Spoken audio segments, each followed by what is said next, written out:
just wanted to start out today by telling you, yep, here's that new look that I was telling you was coming yesterday. That's not a new look for me, really, but it's something that I had to do, and that was to get my hair chopped off, and I went ahead and trimmed my beard up a little bit. Not that anybody probably very much cares, but if I look a little bit different today, at least you know why that is.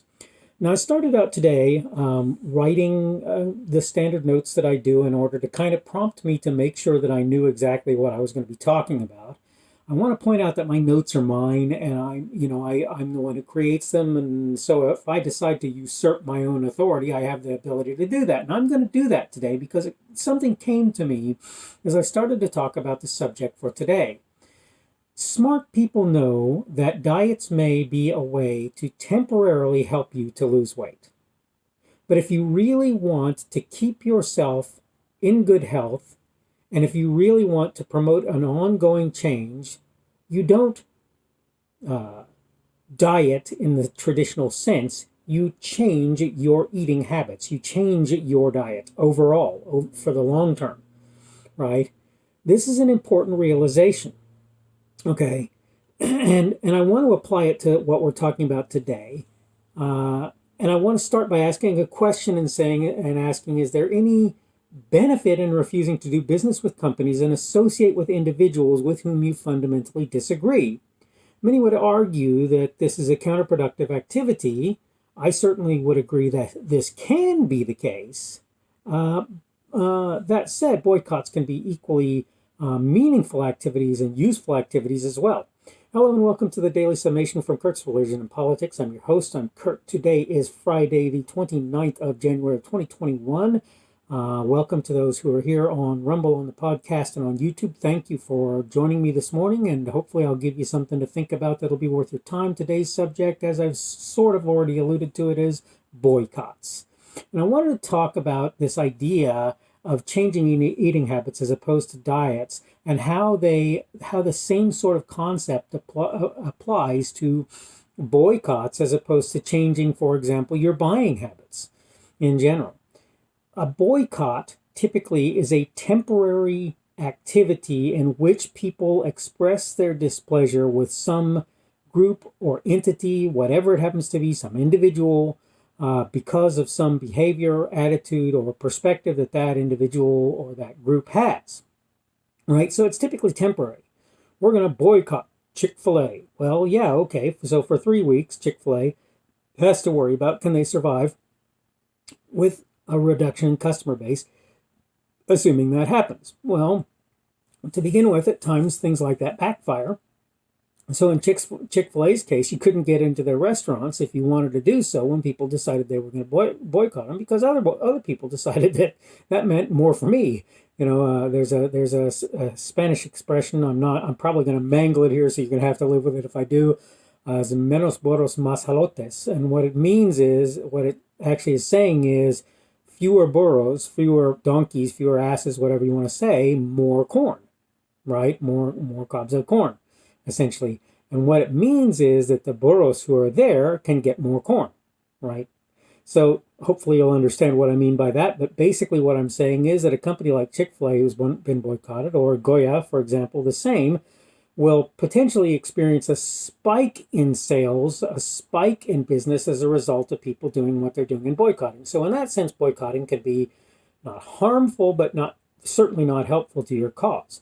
That said, it does allow you to express your displeasure with a given company or entity when that company or entity acts in a way, or like I say, individual, when they act in a way that is inappropriate or improper in some fashion. But here's the thing.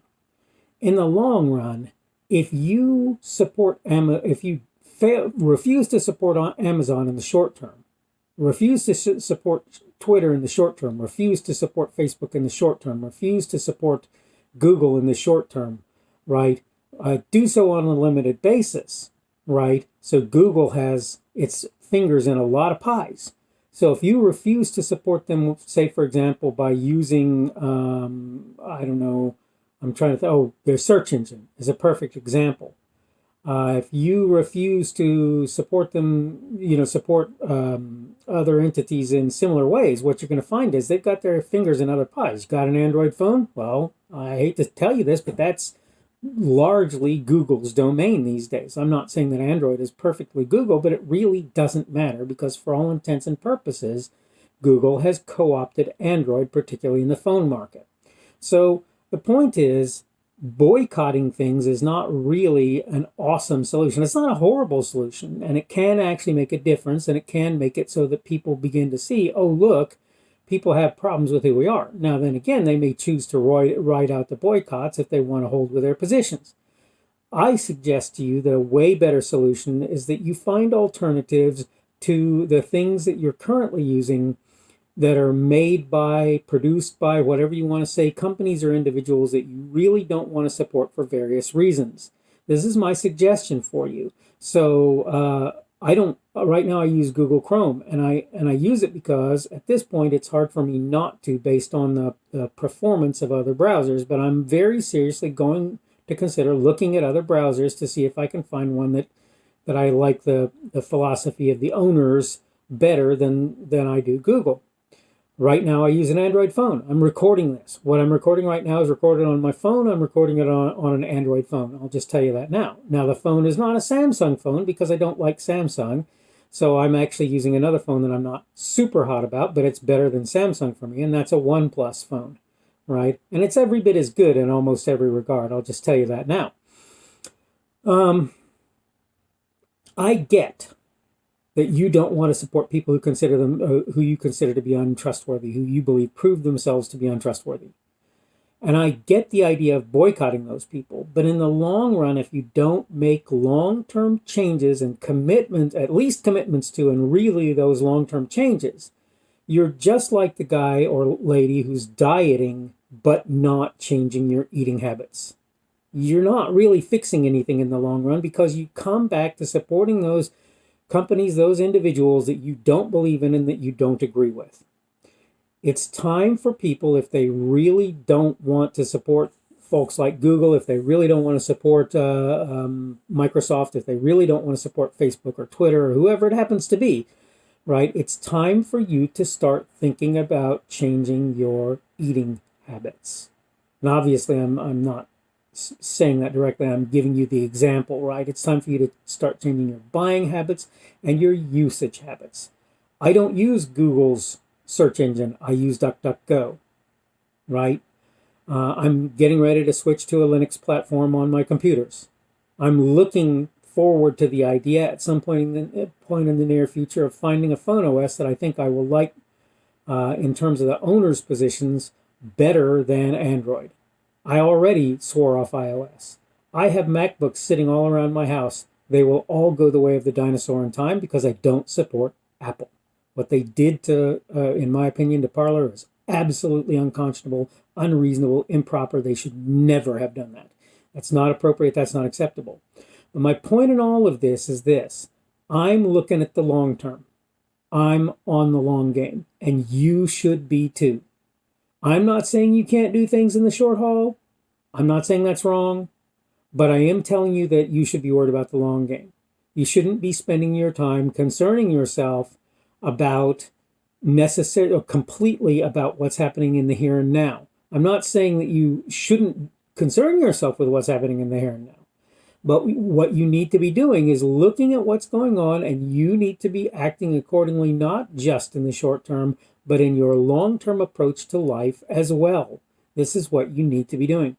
So don't just go on a diet, change your eating habits.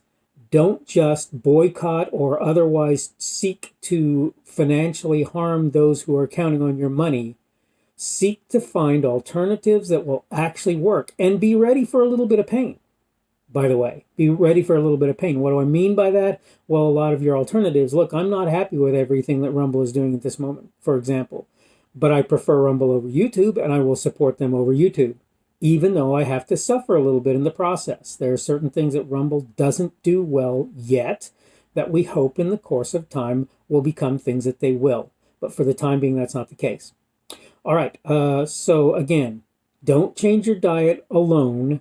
Change your eating habits too.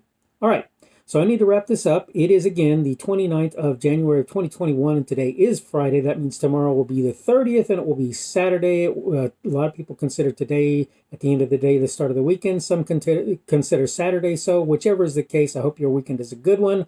If you are a Sabbath observer,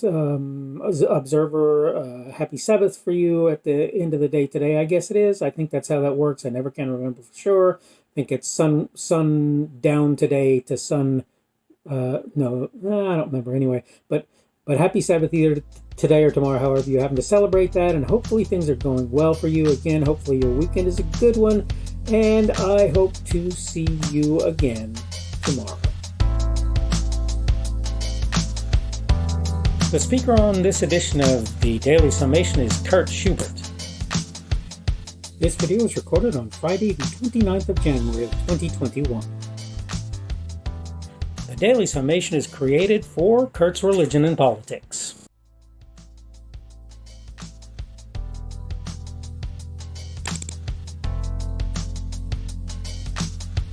Thanks for watching this edition of the Daily Summation from Kurt's Religion and Politics. I hope you found it entertaining or instructional, or maybe both. If you want to see more from me, you can go to blogs.kpschubert.com. That's blogs.kpschubert.com. I am on Twitter, Parler, and Minds.com. My handle on each of those is @kpschubert. That's @kpschubert. I have a Rumble and a YouTube channel. They are the Kurt's Religion and Politics channels on Rumble and YouTube. I have a Facebook page. The Facebook page is Kurt's Religion and Politics as well. I am on Patreon. If you want to support me, that's one of the better places you can do that. And you will find me at Kurt's Religion and Politics on Patreon. I have a podcast. The podcast is podcasts with an S. .kpschubert.com. That's podcasts.kpschubert.com. I think you should be able to find me with relative ease on Apple Podcasts, Google Podcasts, and Spotify as well. The best way I find to do that is to look for Kurt's Religion and Politics. You can try to use the Daily Summation. I find that it doesn't work as well as a general rule, but you can always try that. I'm glad to have you aboard today, and hopefully we will see you again tomorrow.